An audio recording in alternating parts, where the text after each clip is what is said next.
আপনাদের প্রত্যেককে ওয়েলকাম বং বাংলা টিভির অফিসিয়াল ইউটিউব চ্যানেলে। তো আপনারা যারা যুবশ্রী প্রকল্পে টাকা পাচ্ছেন, আপনাদের জন্য কিন্তু আজকে কিছু গুরুত্বপূর্ণ আপডেট রয়েছে। অবশ্যই ভিডিওটা স্কিপ না করে শেষ পর্যন্ত দেখবেন। আর যদি আজকে আপনারা নতুন হয়ে থাকেন, অবশ্যই সাবস্ক্রাইব করে নোটিফিকেশনটাকে অন করে রাখবেন। এর ফলে যে আমরা গুরুত্বপূর্ণ আপডেটগুলো দেবো, প্রত্যেকটা আপডেটস আপনারা সবার আগে পেয়ে যাবেন। নোটিফিকেশন অন করে রাখতে কিন্তু কোনো মতেই ভুলবেন না। তো যুবশ্রী প্রকল্পের আপনাদের কিন্তু দীর্ঘ 6 মাসের টাকা বাকি ছিল। তার মধ্যে অলরেডি আপনাদের কিন্তু 3 মাসের টাকা ব্যাঙ্ক অ্যাকাউন্টে ক্রেডিট হয়ে গিয়েছে। আপনারা প্রত্যেকেই পেয়ে গেছেন 3 মাসের টাকা। কোনো জেলায় আবার 4 মাসের টাকাও ক্রেডিট হয়ে গিয়েছে।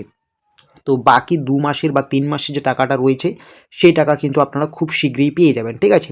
তবে আজকে আমাদের যে আলোচ্য বিষয়, আপনারা যদি 3 মাসের টাকা পেয়ে গিয়েছেন বা 4 মাসের টাকা পেয়ে গিয়েছেন, আপনাদের কিন্তু অলরেডি আপনাদের ফোনে একটা SMS পাঠানো হয়েছে, যে কাজটা আপনাকে করতেই হবে। যদি এই কাজটা না করেন তাহলে কিন্তু আর পরবর্তী কিস্তির টাকা আপনি পাবেন না। তো কী বলা হয়েছে সেটাই আমরা একটু আলোচনা করব। আপনারা যদি এই যুবশ্রী প্রকল্পের অফিসিয়াল যে ওয়েবসাইট আছে, এই ওয়েবসাইটে আসেন, তো সবার নিচে যদি চলে আসেন, এই যে এখানে 2 নাম্বার ইসেতে বিজ্ঞপ্তিতে নোটিশ বক্সে, তো এখানে কি বলা হয়েছে আপনারা দেখতে পাচ্ছেন। এটা আমি আপনাদেরকে একটু পড়ে শোনাচ্ছি। এখানে বলা হচ্ছে যে যে সকল কর্মপ্রার্থী যুবশ্রী প্রকল্পের মাধ্যমে ভাতা পাচ্ছেন, তাদের আগামী 30/1/25 থেকে 18/2/25 তারিখের মধ্যে অবশ্যই অ্যানেক্সার 3 ফর্মটি অনলাইনে সাবমিট করতে হবে।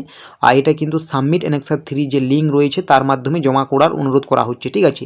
আর এই অ্যানেক্সার 3 যে লিঙ্ক, এই লিঙ্কটা কোথায় পাওয়া যাবে? এই লিঙ্কটি পাওয়া যাবে এমপ্লয়মেন্ট ব্যাংকের অফিসিয়াল ওয়েবসাইট, আর যেটার নিচে আপনাদের দেওয়া আছে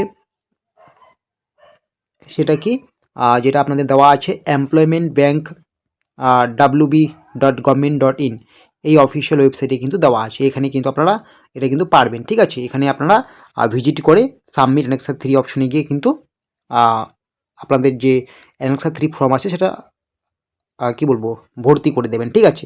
বা সাবমিট করে দেবেন। এবং এই যে সাবমিট করার বিষয়টা, এই বিষয়ে আপনি এই বিষয়ে তারা নিকটতম, মানে আপনারা নিকটতম এমপ্লয়মেন্ট এক্সচেঞ্জের সাহায্য নিতে পারেন, বা এই পরিষেবা তথ্যমিত্র কেন্দ্র বা বাংলা সহায়তা কেন্দ্র থেকেও ফ্রিতে পেয়ে যাবেন। বা আপনি যদি মনে করেন আমি কোনো ক্যাফে গিয়ে করবো বা মোবাইল ফোনের মাধ্যমে করব, সেটাও কিন্তু আপনি করতে পারেন, ঠিক আছে? তো এটাই বিগ ব্রেকিং আপডেট। এটা কিন্তু আপনাদের অবশ্যই করতে হবে। যারা আপনারা অলরেডি যুবশ্রী প্রকল্পের টাকা পাচ্ছেন, আপনাদের কিন্তু 30/1/25 থেকে শুরু করে 18/2/25 সালের মধ্যে কিন্তু আপনাদের এই যে অ্যানেক্সার 3 ফর্ম রয়েছে, এটা কিন্তু সাবমিট করতেই হবে। তো এটাই ছিল আজকের গুরুত্বপূর্ণ আপডেট। আর আপনাদের যে বাকি আরও টাকাগুলো রয়েছে, এগুলো কিন্তু আপনারা খুব শীঘ্রই পেয়ে যাবেন, ঠিক আছে?